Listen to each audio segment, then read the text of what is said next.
up, Lemon Heads? Welcome back to another episode. I'm Emily, and I'm coming to you live from the ServiceTitan Marketing Summit in Los Angeles, and I have a very special guest with me here today. They declared him the winner. I don't know if he feels like he's a winner, that he got to dive into this podcast, but nonetheless, we're going to hear from Mr. Thomas Ballard and his company and the great things that they are doing. And we think you'll be able to find some very relevant information from your guys' story and what you guys are doing in the home service space. So, without further ado, let's sip some lemonade. Yeah, thanks for having me. I appreciate it. Just to give a backstory on me, grew up in Southern California, been here for a long time, and original plan wasn't to come into this business. Like many people. Yeah, yes. Like many people, everybody riding with their dads or family members growing up. Wasn't the plan, but life happens, and hey, some opportunities came up. So a couple years back, about 3-4 years now, my cousins wanted to retire. I'm buying them out of the business, still ongoing, but almost there, getting paid off. But then got into the family business. It's 74 years old. 74, yeah, wow, it's a long time. Oh yeah, since 1949, so wow. Great company. So been learning the business as we go from the operational standpoint. So really been learning the ins and outs of that part of the business rather than just running the service calls. Yeah. As I was accustomed to growing up. So been learning that and been lucky to grow along the way. So you grew up in the industry. Yeah. Growing up, running calls, probably maybe even answering phones in the summer at some point, or I know that can be a common thing for trade babies, if you will. Yeah. I'll be honest. I was more of a helper, more of like in France. I was just an extra pair of hands. Hold the flashlight. Like get this, get that. Not so much an actual service technician, but I appreciate what they do. More so helping or answering the phones. I remember growing up and we'd have our phone in the house, and line 2 was always answer, so we'd answer it then and there, and the customers would hear me thinking that I was another family member calling. No, but that would earn their trust in our business. Yeah, absolutely. So it was great learning that growing up, how to deal with customers and everything like that. So I'm sure now, or I know now, things are a little bit different, and so not ringing the landline at your house anymore. No. And so now you're the general manager, and so how have you seen some things kind of shift in your own business, and how your company has had to adapt to those changes? So just to give a background, so when I first got there, it's my cousins, when I got there, bless them, they were great technicians and everything, but they had no internet to the building. They were running off a DOS-based system, which I didn't even know what DOS was, AKA old school. Yeah, very old school, and had a Rolodex. Okay. So they were running a company off that. It was still doing, in 2020, about just shy of $5 million in revenue. Okay, so they're doing all that in 2020. Yeah, in 2020. Okay, just 3 years ago, still on a Rolodex. A little bit behind. Okay. Yeah, a little bit behind, but they had a very good business. Sure. Been running since the 40s and everything like that, and loyal customer base where they were 4th generation customers that they've replaced their units 4 times with us. Wow. And their family keeps coming back to us. So we had a good reputation in the community. They never spent any, I think $500 per year on marketing. Wow. Doing that. So it's just based on that, and came in there, but we had to implement, bring internet to the building finally. Step 1. Yeah, yes. Step 1, and then finally add in other things, and we added in marketing not too long ago, and it got to help us along the way. So we're here at the ServiceTitan Summit. So you obviously got ServiceTitan at some point. When did that come along? About a month ago, actually. We finally you're switched brand that. New. Awesome. Yeah. So we switched that mainly because once you do start adding the marketing, it really does matter, kind of like what we talked about this morning, the ROM, return on marketing. So being able to actually not shoot in the dark on what you're doing. Because for the first year of us marketing, it's kind of like what you said. Yeah, it's just money in the wind, and you're kind of going off gut. So, and luckily for us, it did work, but long-term growth, you don't want to depend on that. Yeah. So that's why we're going to that, and luckily all the call tracking things that ServiceTitan has and the reporting, it'll just really help us go to the next level. So how has that been like for you personally, going, in a family-owned business that's obviously been around for 70-something years, so they're doing something right, okay? Yeah. But when you can see there's some of these immediacies like internet, getting a good CRM system, starting to invest in some marketing and stuff, how did you prioritize what to implement first, because you can't do everything at the same time. No, and that was the hardest part, is having the patience and the willpower not to just force everything through, especially for me. Like, there are more experienced operators out there, I'm sure, that are listening to everything too, that they could power it through quicker. Just in my experience of not being operationally experienced, that I did it at a 3-year pace where, okay, we gotta, all right, now we're able to dispatch our calls with actually being online, and we're able to now focus on marketing. Okay, we're doing direct mail pieces, and we're doing offers that they had no promotions at all. So having promotions, getting involved in the community more and doing things like that. I would say the first thing you would probably want to start doing is, the first touch point is always the call center.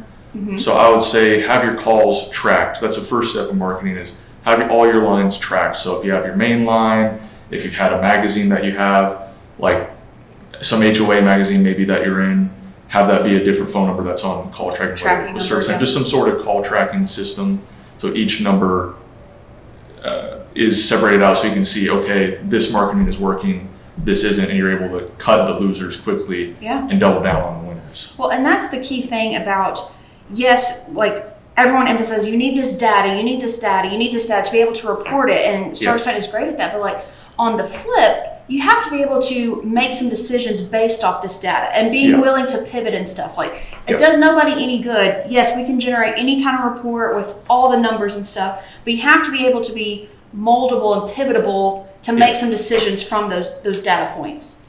And that was the main key of being flexible to where the market is. So like, especially in 2020 with all the market changes with COVID and everything like that, we saw a larger response from, like, at the time, LSA was still, like, Google local service ads were a lot cheaper than they are now at the time, sadly. But it really, with our online presence and building, like, doing the call center and the tracking, building up your reviews. So if you can be above a 4.7 or above, luckily we're at 4.9, the analytics, Google Analytics will put more leads to you, and they see how fast are you answering the phone. You want to be within, preferably 10 seconds or 15 seconds, but it'll be able to tell if you're not answering that quick and if somebody isn't answering, and they'll funnel more leads based on that in your service area. So just learning all these little tic-tac tricks, and then also doubling down. So for us was the Google local service ads and the direct mail pieces really benefited us, and the reviews like we talked about today. Yeah, on your direct mail, are you doing like prospecting direct mail or direct mail to your internal customers? Some of both? A little bit of both. Great, yeah. Good. So we started with doing, like, at first we started just doing thank you cards. So like, let's say we run 500 service calls in a month. I'm just using an arbitrary number, but if we run 500 service calls in that month, I'm sending 500 thank you cards with an attached gift card for them, and then another one for like your friends and family. Here's if they want to use somebody, $50 off the card. So we send that to them, and that actually gets a lot more than I think. It might not be right then and there, but it will come back. Or at very least, they'll remember you and call you. So we did that at first, got good response on that. And then we also did to prospects tune-up cards, especially for us out here in Southern California. Sometimes we don't have the weather support, sadly. So you got to rely on your tune-ups to build up and build a ticket. Tune-ups are an easy point of entry. It's a low cost. It's a way to get you in the door, and then you could uncover a problem where they might need a new system install or duct cleaning or something like that. Just building your options from there, insulation, whatever you can train on and build on, and just really focusing down on that. So for us, the tune-up card been good. We also did some mailings on for us, it was a free furnace letter. That's pretty common, especially in the Midwest, and luckily that's where a lot of our friends in our Next Start group are from, so we get to ask them some questions as well. So that helped us. But using those pieces plus the mix of Google and the reviews, it really helped us grow. Yeah. Well, and I know you're a multi-service company, so you have plumbing and HVAC, right? Yeah, correct. Okay, which came first? For us, plumbing came first. Okay. So plumbing was in 49, and then AC added in, I believe, 56 or 57. Okay. So you've still had HVAC a while. Yeah. So what are some ways that you guys kind of cross promote and make sure that you're well known for, hey, we started off as just a plumber, maybe you've used us as a plumber, but how can we also be your HVAC guy and vice versa? What are some ways that y'all cross promote? Big ways that we cross promote. I'm still working. This is still a work in progress. So why you're here at this summit? Yeah. So why I'm here.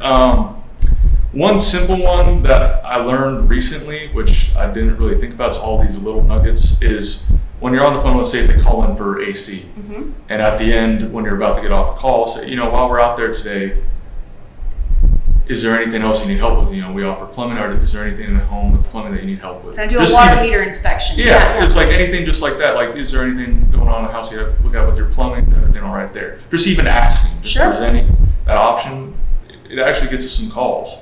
So that little bit, then also kind of doing while they're on the call too, having your AC guys, like while they're going through, let's say, I don't know in other markets, because I know like in Texas or Florida, a lot of those homes have it in the attic, but like in California, there's a lot of in the garage furnaces. So the water heater will be in there too. So, I was looking at water heater too. It looks like it's a bit older and pro. Would you like to have a maintenance on that? Yeah. We'd have somebody out here do a whole home inspection for you. And it just really helps having your AC be able to flip to those guys and your AC help flip, vice versa. Yeah. So just doing that a bit helps too. Well, and one thing that I saw was very interesting. Can I share revenue numbers? Yeah. Okay, so, been in business since the 40s, and up until 2020 have been at about $5 million. Correct. And from 2020 to 2023, you're at 10 million. Okay, so, you can definitely see how long it took you to get to 5, but then doubling that 5 more in a much shorter time span of, around 3 years. That's fantastic. Congratulations and kudos to you. What are some of the key elements that you think help contribute to that? Like, I know you mentioned Nexstar, your best practice group. Are there some other things, or how has that helped you? I mean, I'll be completely honest, I'm very fortunate to have such a big family to call on. Yeah. So my family, there's actually like 23 other plumbing and air companies that all are family members, and most of them are in Southern California, all except one. So I can always call them for advice, and a couple of them are doing pretty well. Like, for example, one would be Leland Smith of Service Champions. He's actually a cousin, and very fortunate to be able to call somebody like him and say, hey, like, could you meet me for lunch or something? Yeah, that's great. Just give me advice. But being able to call like Nexstar or them, like, hey, this marketing isn't really working as much, or like, what do I need to train more? What has worked in the past for them, but now use technology that's available now to succeed even more now, be more efficient, and provide value to the customer. Yeah, and even from an operational aspect, like how can we be more efficient? So like put marketing completely to the side. Yeah. There definitely had to be some, I think, other key factors to help you see that growth in that time span. Yeah.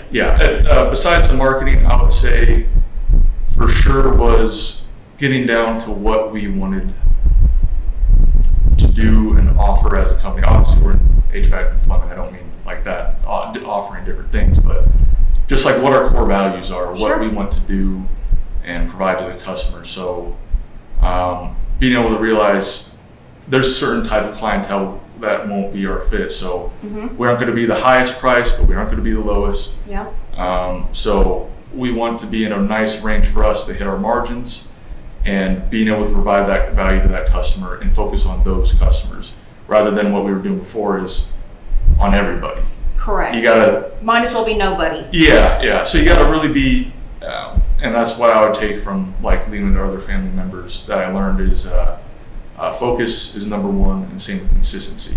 You can have the best plan, but if you're not consistent with it and you're not focused, there's gonna be no results. So Absolutely. That's been the main thing. Same like with direct mail.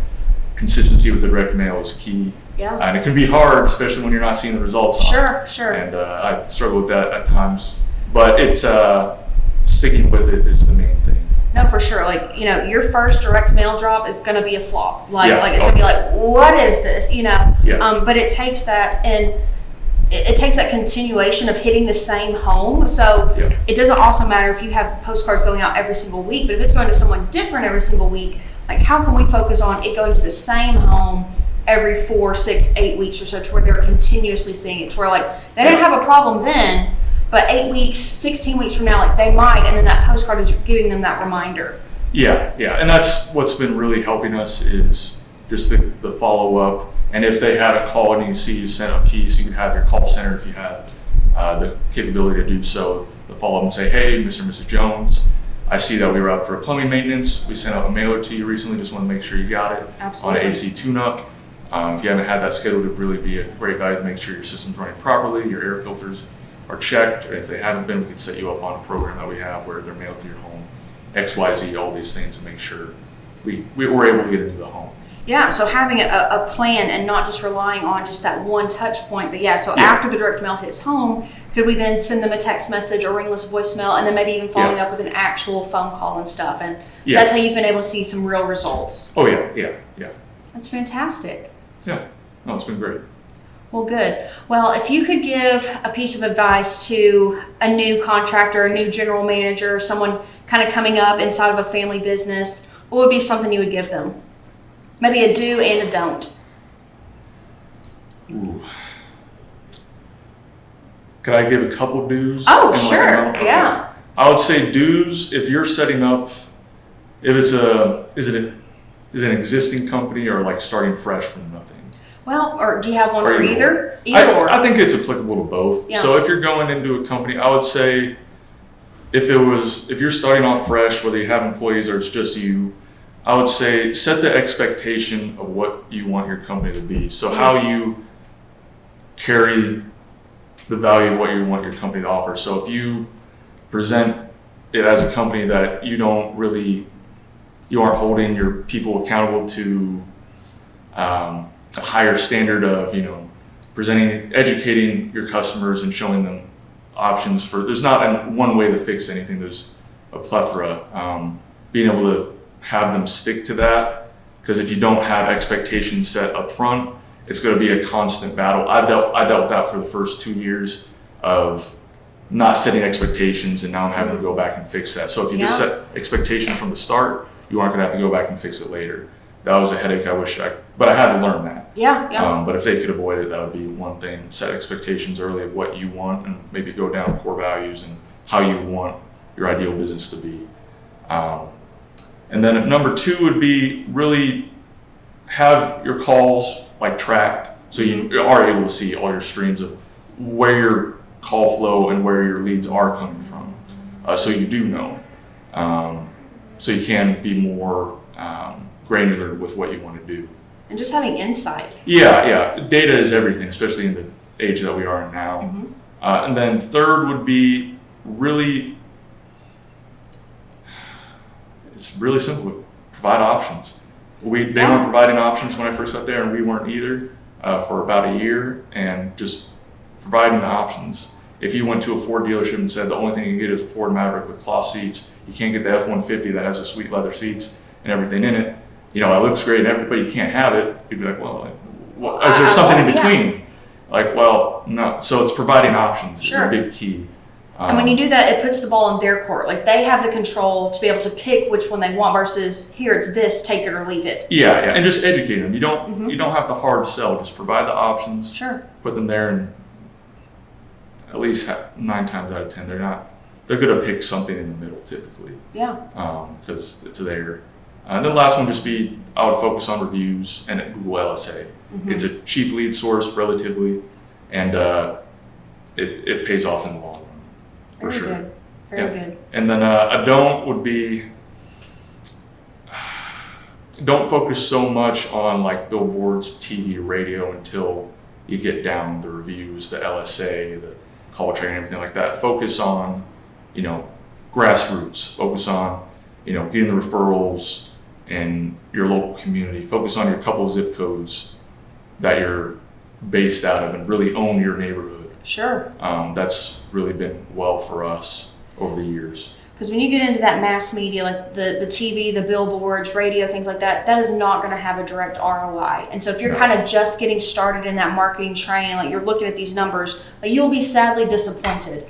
It's great into help building brand recognition. One of the things that you could hopefully see like, hey, this is somewhat working for me, is like, has your organic search volume, online, has that gone up? Like people actually searching your name because they've become more familiar with you from the environment and stuff. Yeah. But it is very hard to put a tracking number on a radio ad or a billboard or something, because and people will try to do it, but I'm like, do not put a phone number on your billboard. Like someone driving down 70 miles an hour is not going, but that's not what it's intended for.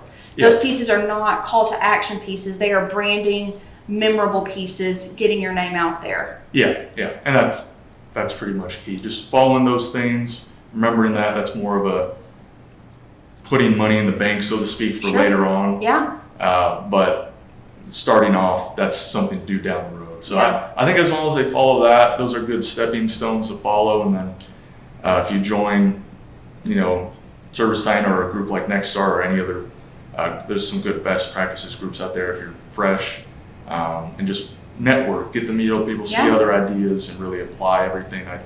I think you're a mile ahead of everybody else. Well, and I think one thing that you mentioned is like you're not afraid to ask or to call up somebody and maybe putting a pride to some side or arrogance or something too, like I don't know, or like I failed at this. How'd you do it? Yeah, it's putting ego aside. That's at first is very hard, but you got to see there's no ego in this.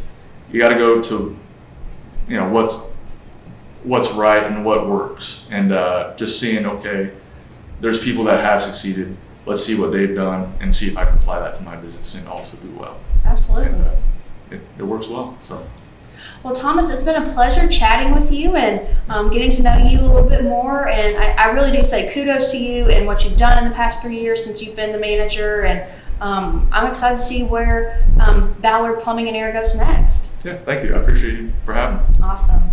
Well, thank you for listening to another episode of From the Yellow Chair. We would love a review from us. You could give us a follow on all the social medias as well. We are there. And thanks for listening to another episode.